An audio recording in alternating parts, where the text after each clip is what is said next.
and welcome to Good Games Spawn Point, the show for gamers by gamers. I'm Hex. And I'm Bajo. And I am D.A.R.R.E.N. Today on the show, the mighty rumble to end all rumbles as the Pokemon take each other on in Pokken Tournament.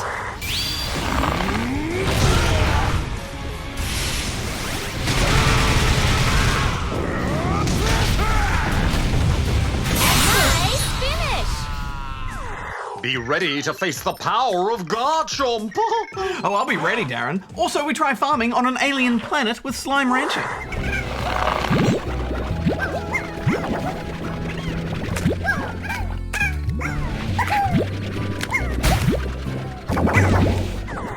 They may look cute, but those slimes can be ferocious.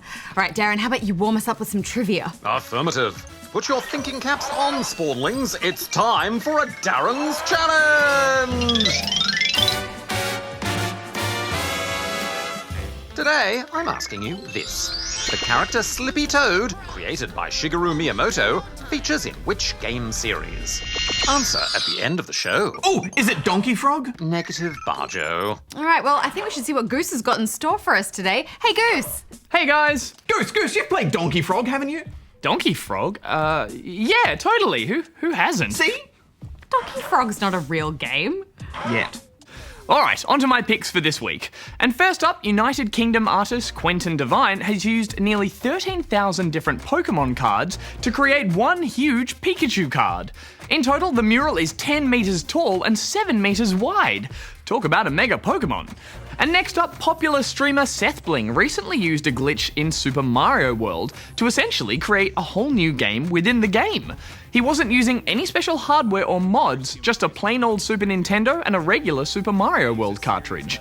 But by using a series of glitches, he was actually able to use the game to write code into the console's memory and create Flappy Mario. And the whole process only took him about 50 minutes.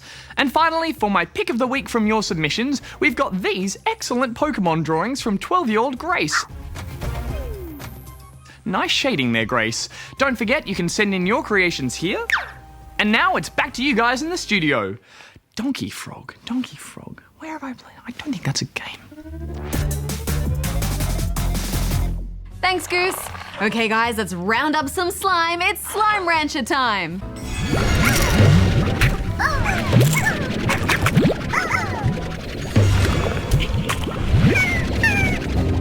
Slime Rancher, as the name suggests, is all about gathering slimes for your ranch. You go out and capture slimes, place them into pens,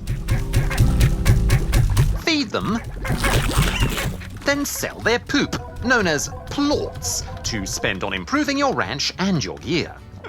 With better gear and specialised slime pens, you can ranch ever more exotic slimes, which produce progressively more profitable plorts. It's a pretty simple idea, but surprisingly deep. Precisely. There are so many different kinds of slime, from harmless pink slimes, cute cat slimes, to more hostile varieties. And each of them have special dietary needs or environmental requirements. Yeah, some of them only eat vegetables, whereas some eat meat, and some need to be kept in the dark, and so on. So it's up to you to build a ranch that can look after them and feed them. So you'll need to grow crops and raise animals as well. Each pen can be upgraded. You can add auto feeders and plort collectors to help make life easier for yourself, so that after a while you're doing less busy work and making more profit. I found you had to build walls pretty quickly because if you put a lot of slimes in one pen, they start to climb on top of each other to escape. Sneaky slimes. Gotta admit, they're pretty adorable though, aren't they? They'd be more adorable if there was a robot slime. Oh, come on, D.A.R.R.E.N. Robot slime? Lol. That doesn't even make sense. Oh, but a cat slime does? Yeah. That's robophobic. Yeah, all right, guys, settle down. Look, Darren, the game is still in development, so maybe they'll add robot slime later on. I should hope so. But anyway, lack of robot slimes notwithstanding, I did enjoy how the further you venture out into the world, the more you begin to encounter tougher and more exotic slimes. There's just an excellent progression curve from upgrading your farm to gearing up for further exploration. Yeah, it's easy to lose yourself in slime ranching and exploring, isn't it? Yeah, it's a great game. It is still in early access though, which means it's not technically finished, so we won't score it. But I'd already highly recommend it. Marvellous! Now, how about some helpful gaming tips and tricks? Roll the tape, please.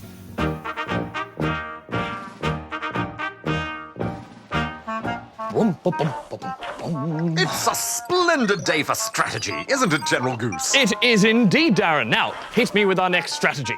Well, sir, today we are looking at essential tactics to master in faster than light.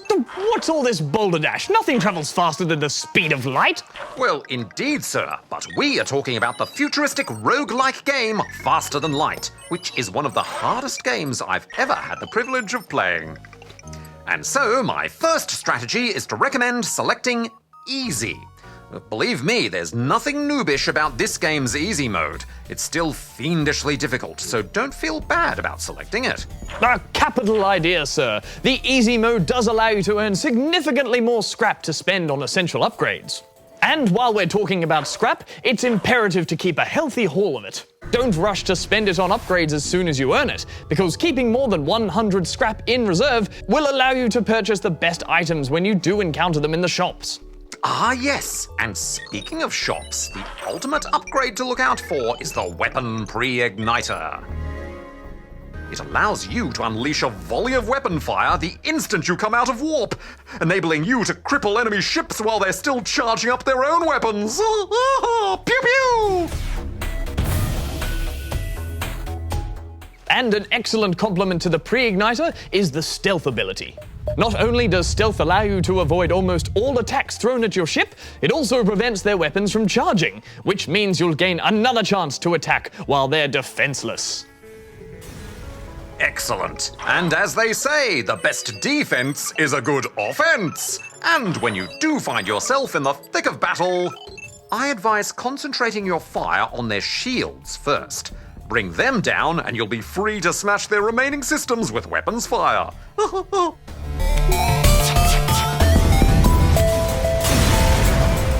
No ship will survive against these strategies. And that's how we can stay in ship-shape condition. Ah, well put, sir. Yes, you're more of a fridge shape rather than a ship though, aren't you? Well, streamlining doesn't matter in space. Very good point. FTL, what a great game. Some great tips and tricks there. Yeah, I hope you learned not to set so many things on fire in FTL, Bajo. No. Well, it's time for you two to rocket off to our spawn point desk. Oh, try not to set that on fire, Bajo. Our insurance bills are through the roof.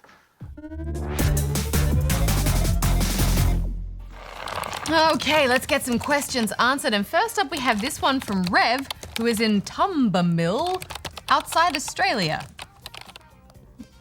How do you get the flying wings on Minecraft on the PS3? Well, Rev, sorry to say, but you can't get the wings or elytra on the PS3 version of Minecraft yet. For now, only the PC version has the update, which includes them, so unless you're playing the latest version on PC, you can't get them. And we don't know when exactly they will come to the console versions, but no doubt it'll happen at some point in the future. Anyway, let's move right along to this one from James, who is in Perth, Western Australia. Just regular Perth? Regular Perth is perfectly beautiful. No. They have a bell tower there. It's not like the Eiffel Tower, though. A bell tower. Hello, Bajo and Hex. I have one question to ask you. Can you play Plants vs. Zombies Garden Warfare 2 with one person playing on a different Xbox versus PS4? P.S. My brother is a noob! And Bajo is not. Well, James, at the moment, no, you can't play any games between PS4 and Xbox One. They simply don't let players connect to each other. But while things have been like that for many years, it might actually be changing soon. Microsoft has recently said they'll be letting Xbox Live players play with other players on other networks, such as those on PC or those on the PlayStation Network. Yeah, and it seems like Sony is fairly open to the idea too, from the sounds of it. So hopefully both of them agree to let everyone play together. Even if they do, though, it will come down to the developers actually implementing that technology into their games. So the makers of Garden Warfare would need to release an update that could let that happen. Well, fingers crossed developers do support it if it actually happens. more people playing together is only ever a good thing, isn't it, Bajo? Yeah, absolutely. And gone will be the days where you had to buy the same console as your friends just to play with them. What a world that would be, Hex. What a future. What a time to be alive. Yeah. All right, let's move on to this one from Lachlan in Sydney, New South Wales. Hey guys, I recently got a PS4 and a lot of games, but it keeps saying I need more storage for some. How do I get more storage? Oh yes, juggling games on your consoles is always a tricky business. Games take up space on your console's hard drive, so the easiest way to make space is delete some of the games that you're just not playing anymore. Yeah, and to do that, you just go to the tile of whatever game you want to get rid of, hit the options button and select delete. It'll only delete the game files though, and not your save game, so you don't have to worry about that. Yeah, it won't remove your game from your life completely. Preferably, you should get rid of the games that you have on disc too. That way, you don't have to re-download them if you want to play them again. Yeah, the other way is much more complicated and expensive. Basically, you'll need to go and get a bigger hard drive and install it. It's something we definitely recommend you get a grown-up or a professional to do for you. Yeah, absolutely. The PS4 doesn't support external hard drives, so you actually need to open up the PS4 and put a new one in it. And we don't really recommend you opening up your PS4 unless you really know what you're doing. There is a guide to the whole process on the official PlayStation support site though. Probably easiest to just delete a few games that you're not really playing at the moment. But let's move on to this one from Ethan, who is in Brisbane, Queensland. Can you play Mario Kart on PlayStation 3? Well, sorry to say, Ethan, but Mario Kart games are made by Nintendo and are exclusive to Nintendo platforms. So, no, you won't find them on PlayStations or Xboxes, only on Wii's, Wii U's, and the various DS's. But don't get too disheartened. There are a few pretty good kart races on PS3. Probably the most Mario Karty of them would be either of the Sonic and Sega All-Stars racing games. These are like Mario Kart, but with Sonic and Sega characters instead of Nintendo characters. And of course, we all know Sonic is better than Mario. Next question. Whoa, Bajo, them's fighting words. Whoa, Hex, I'm just dropping some truth bombs. If you can't handle the heat, get out of the kitchen. All right, when was the last good Sonic game? Sonic doesn't need good games to be good. He's Sonic, he's got attitude, that's all he needs. Right, well, I'm sure Mario fans would disagree. So let's move on. There are, of course, a few other good kart races for PS3 too. Personally, I'd suggest Mod Nation Races and Little Big Planet Karting. They're both great options. Yes, they're especially good since they both have a big focus on user-generated content. So you can make your own tracks and custom races. And better yet, you can use other players' creations too. So there's almost endless tracks to race on. Well, hopefully you enjoy those suggestions, Ethan. But let's move on to this one now from Green Lego, who is in Holland Park West in Queensland. In Spawn Point episode broadcast on 26th of the 3rd, 2016, Bajo mispronounced Studio Ghibli at least 4 times. Ghibli, as in Studio Ghibli, is pronounced with a J sound, like Ghibli, and not with a hard G sound. If you look at their logo, you can clearly see the katakana as and the first character is G and not Gi. You can confirm this with your Japanese friends. Even the Wikipedia article says so in the text, and they even have a sound file that lets you hear how it's pronounced. I understand that the word originates from the Libyan word, and that is pronounced with a hard G sound, but when you are referring to Studio Ghibli, it has to be pronounced with a J sound. Well, I've always heard people say Ghibli, but you seem to know what you're talking about, so shall we give this a go, Hex? Ghibli. Yeah, I've always thought it was Ghibli as well, but so it's Ghibli? Ghibli. Ghibli. Just sounds wrong, doesn't it? Yeah, but it's kind of fun to say, isn't it? Ghibli. Bajoli speaking. Hello, Bajo. Hi. I just wanted to give you a small correction. It is actually pronounced Ghibli, but in Japanese, the R sound has a slight L accent to it. Darren, I trust you with pronouncing words about as far as I could throw you. And you're pretty heavy, so I doubt I could even pick you up. Are you calling me fat? No. No, Darren. I mean, for a start, how does a robot even get fat? Yeah, I just mean that you're very well built and you've got lots of heavy metals in your chassis. Oh, that is true. I am 70% osmium. Oh, that's a good percentage. Well, thanks for clearing that up, Darren. Well, anytime. Goodbye. Laters. Okay, well, I think we have time for just one more question. We've got this one from Salty Leg Hair, who is in the land down under in Western Australia. Hey, Darren. Do you ever lift, mate? Do you work out? With weights? Yeah. I'll lift you into space if you're not careful. Do PS4 controllers have a better life than Xbox One controllers? Well, that is a very philosophical question. Can an inanimate object like a controller have a life? Does it have emotion? Can it feel? What would it say if it could talk? So many sweaty hands pushing all the buttons around all the time. The life of a controller cannot be easy. Does it charge? And therefore it is. Bajo, I think they meant battery life. Oh, okay. Well, from personal experience, I found the Xbox One controllers have better battery life. And maybe that's because they use replaceable batteries that you can go out and buy, whereas the PS4 controllers have an inbuilt battery that you charge with a cable. Yeah, batteries do lose the ability to hold charge too as they get older and used more. So it really comes down to each individual controller a bit and depending on how old it is. But on that note, we're out of time for this week, so if you'd like to ask us a question, then you can go here and send it in. Bajo, I never knew you were such a scholar. Well, full of surprises. I always have been, Hex. Quite philosophical. For example... You just like hats. I do like hats! All right, you two, it's time to see who's got the toughest Pokemon. Fight! Relax. Remember, you're in this to have fun. Round 1.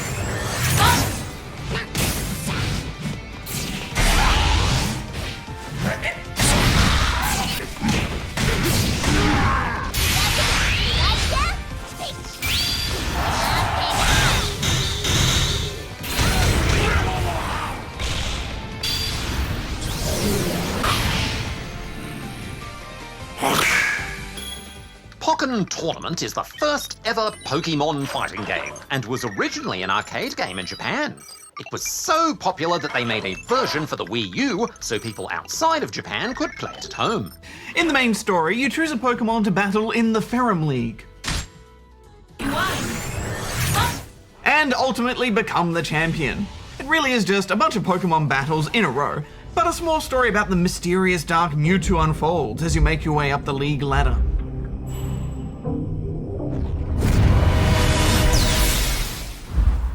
I was very happy to find that you could choose any of the fighters to be your starting Pokemon. There are fan favorites from every game, such as Gengar from Red and Blue, Suicune from Gold and Silver, and Pikachu in a wrestling outfit.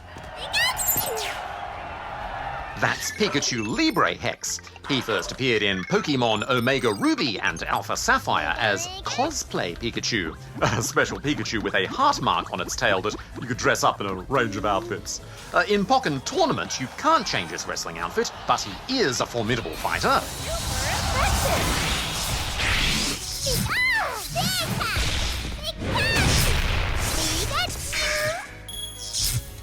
I was a bit disappointed to find that there were only 16 playable Pokemon. There are so many Pokemon out there, just give me more.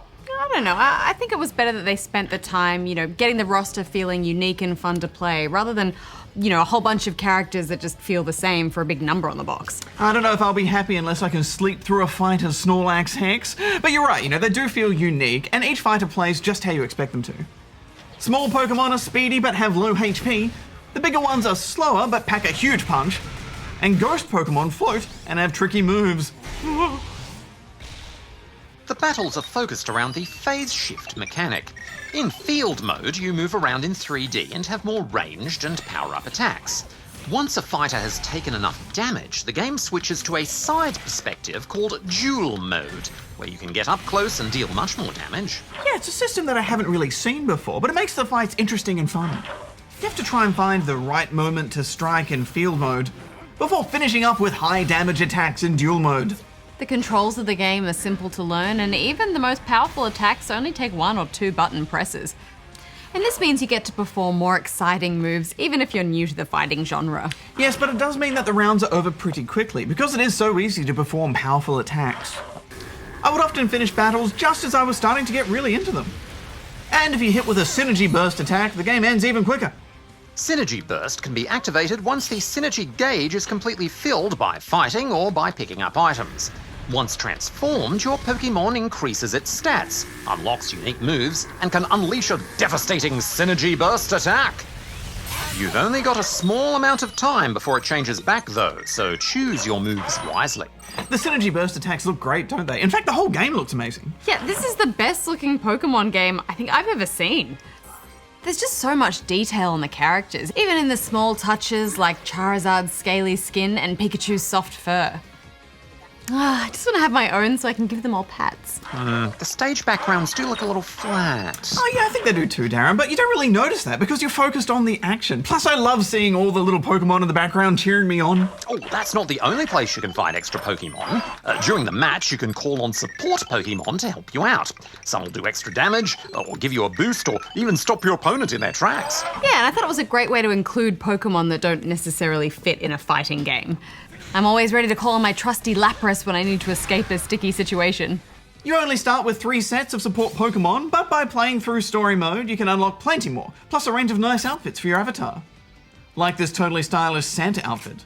Then you'll be ready for multiplayer, and as is the case with most fighters, this is where the game really shines. Yes, in fact, I think this is some of the best fun you can have online with the Wii U. I was always able to find a match, and there was never any connection issues.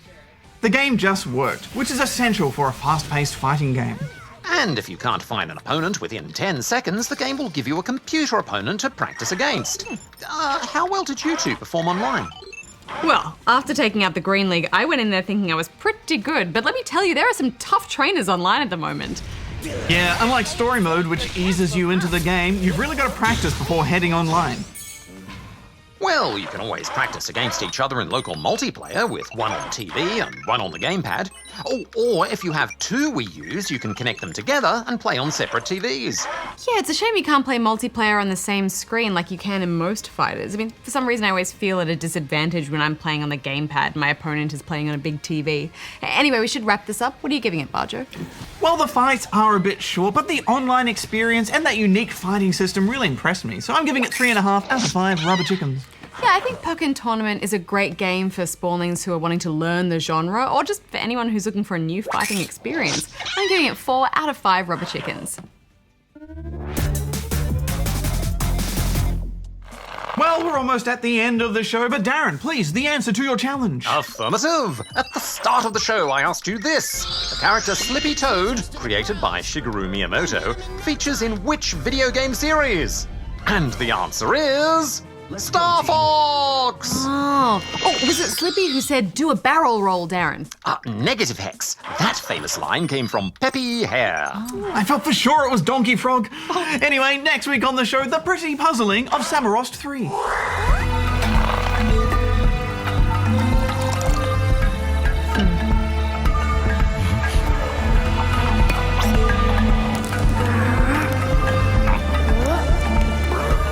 Class will hightail it through the mud in Dirt Rally.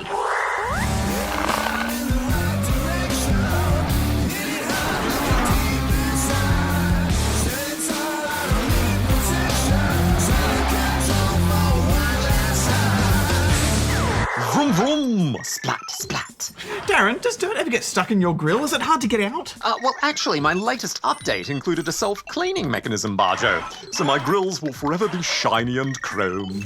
Indeed, Darren. Well, until next time, may all your games be good ones. Hex out. Bajo out. Darren out. What would a Donkey Frog game look like?